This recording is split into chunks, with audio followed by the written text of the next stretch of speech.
recorder, my earlier exhaustion vanished. A shiver of unease snaked its way up my spine as we exited the car. Soldiers patrolled the area, strapped with guns that weren't legal to carry.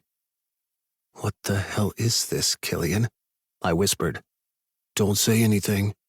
Just follow me." As we approached the entrance, the heavy steel door creaked open, and a silhouette appeared. A tall, distinguished man with a straight nose and neatly styled black hair. Uncle Mickey was one of my father's most trusted enforcers. His gray eyes flickered over to Killian, then landed on me. Next to him stood a stocky man with a patch over his left eye. "Keegan?" Uncle's voice was gravelly, as if he had swallowed shards of glass and washed it down with whiskey.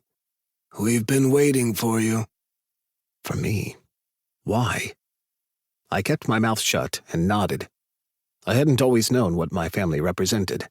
In kindergarten, I never understood why no one showed up for my birthday parties. When I was 10 years old, Perry von Lingen told the entire class his dad said that my dad killed people for a living. Upset, I'd gone home that evening and spilled what happened to my father. Perry's entire family had been slaughtered that very night. No one had been spared.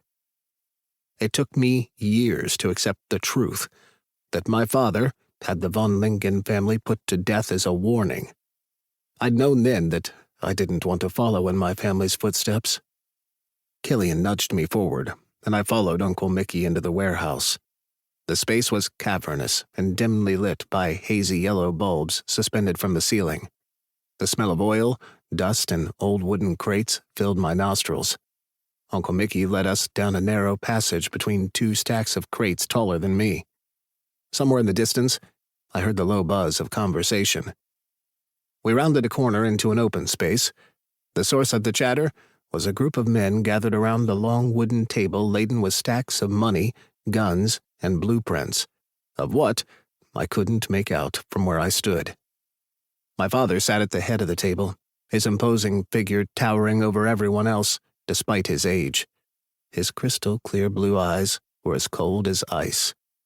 "Keegan," he said, his voice rumbling. "You made it."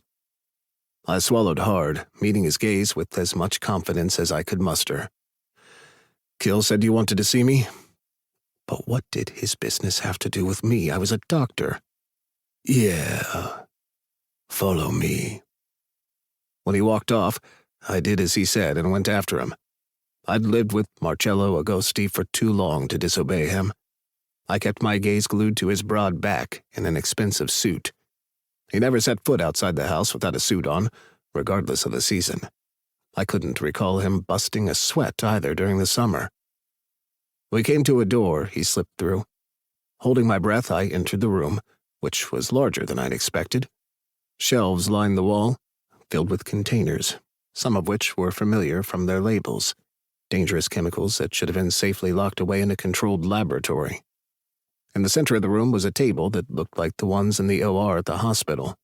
Below, the floor had a drainage system, and next to the bed was a stand with medical instruments. My pulse thundered in my ears as my father, the crime boss, picked up a scalpel.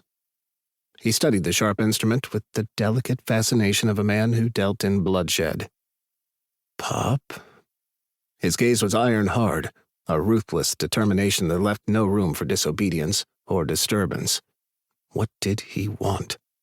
For me to quit the hospital and practice healing people in a warehouse he owned? "Do you know what this room represents, son?" he asked. I swallowed, nodding slightly. "A surgery room." "But is it?" "I don't understand." "This room represents all the years you spent in medical school, that I put you through medical school. It's time for you to give back, son." "I thought that's what I was doing when I patched up your people." "Our people." His voice turned hard, a steel edge cutting through the air. "They are our people, Keegan. But you're mistaken. I didn't build this place for the reason you have in mind." "Then what?" To keep listening to this audiobook, I've left you a link in the description so you can do it, at no cost thanks to Audible's 30-day free trial.